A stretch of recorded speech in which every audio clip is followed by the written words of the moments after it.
राधे राधे दोस्तों। सत्यभामा जी को कौन नहीं जानता होगा। आइए आज एक नई कहानी सुनते हैं जिसका शीर्षक है सत्यभामा कौन थी और क्यों हुआ था श्री कृष्ण से सत्यभामा का विवाह।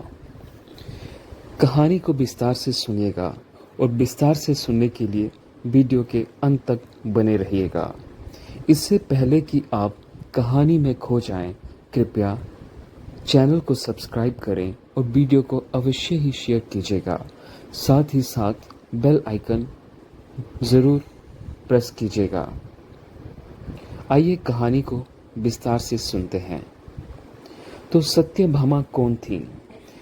सत्यभामा श्री कृष्ण की 8 प्रमुख पत्नियों रुक्मणी, भद्रा, जामवंती, कालिंदी, मित्रबिंदा, लक्ष्मणा में से एक थी।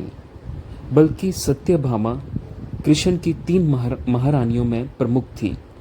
सत्यभामा अवंतिका, जिसे वर्तमान में उज्जैन कहा जाता है, के राजा सत्यजित की पुत्री थी। श्री कृष्ण और सत्यभामा के 10 पुत्र थे।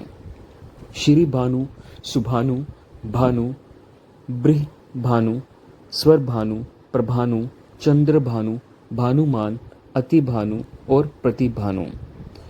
श्री कृष्ण सत्यभामा का विवाह कैसे हुआ? सत्यभामा के पिता सत्यजित के पास एक चमत्कारिक मणि हुआ करती थी, जिसके बारे में कहा जाता था कि वह स्वर्ण उत्पन्न करती है। एक बार सत्यजित का प्रसन्न नामक भाई उस मणि को धारण कर शिकार के लिए निकल जाता है।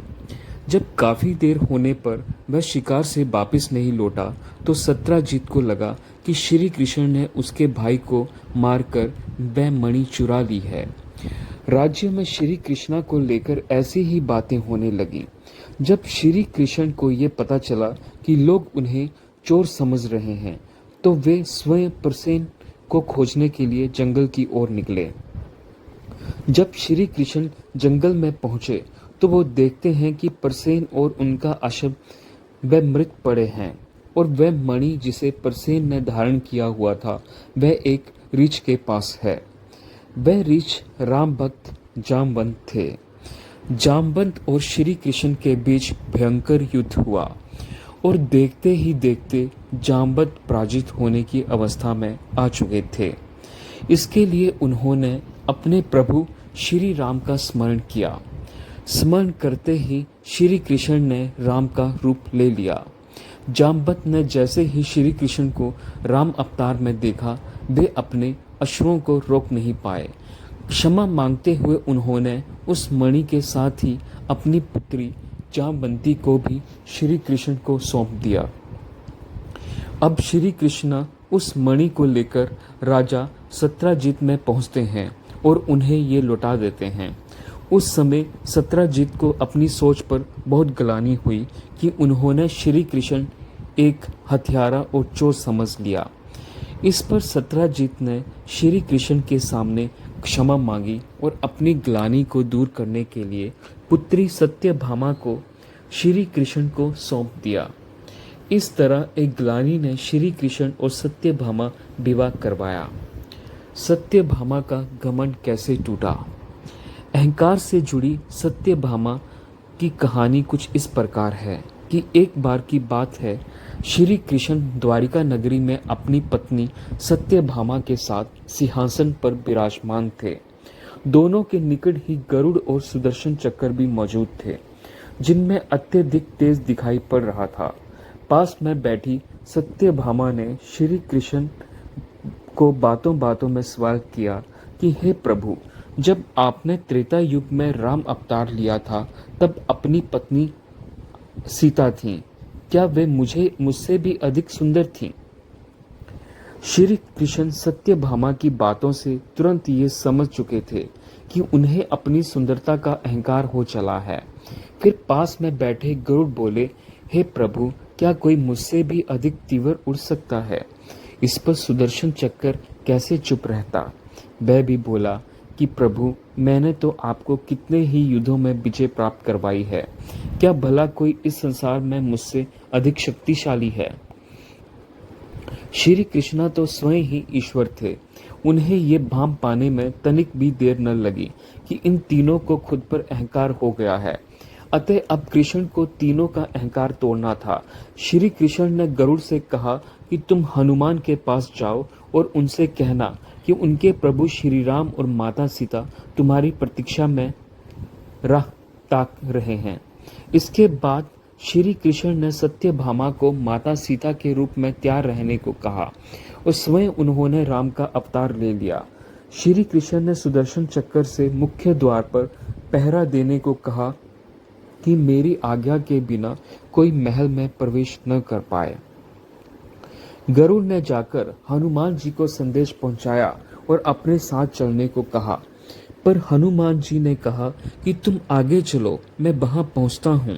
गरुड़ उस समय सोच रहा था कि ये वृद्ध बानर न जाने कब तक वहां पहुंचेगा, पर जब गरुड़ द्वार में पहुंचा तो वह देखता है कि हनुमान जी तो उनसे पहले ही द्वार का पहुंचकर वहां प्रभु श्री राम के चरणों में बैठे हैं।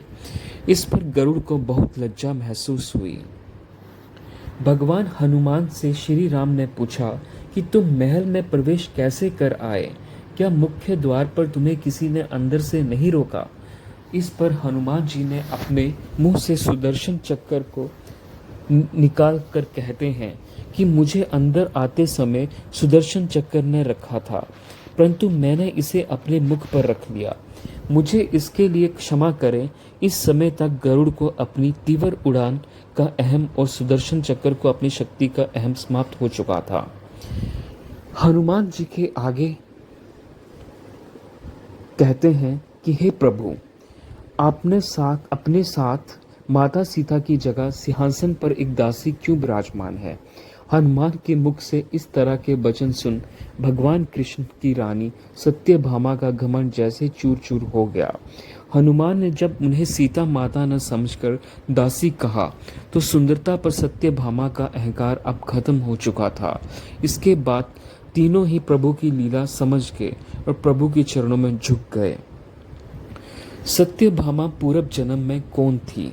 सत्यभामा श्री कृष्ण की प्रमुख पत्नियों में शामिल थी, जो अपने पूर्व जन्म में सुधर्मा नामक ब्राह्मण की कन्या गुणवती थी। सुधर्मा ब्राह्मण ने अपनी बेटी का विवाह अपने शिष्य चंद्र से किया था। ब्राह्मण और उनके दामाद चंद्र एक बार जंगल गए थे। तब जंगल के रास्ते में एक राक्षस ने दोनों को मार डाला। दोनों की मृत्यु के बाद गुणवती को दरिद्रता का सामना करना पड़ा। अपनी दरिद्र अवस्था में गुणवती ने खुद को ठाकुर जी की भक्ति में लीन कर लिया था। इसी के साथ ही कहानी समाप्त होती है दोस्तों। उम्मीद करता हूँ कि आपको कहानी ज़रूर पसंद आएगी। एक बार फिर आपसे निवेदन है कि चैनल को अवश्य ही सब्सक्राइब करें और वीडियो को ज़रूर शेयर करें।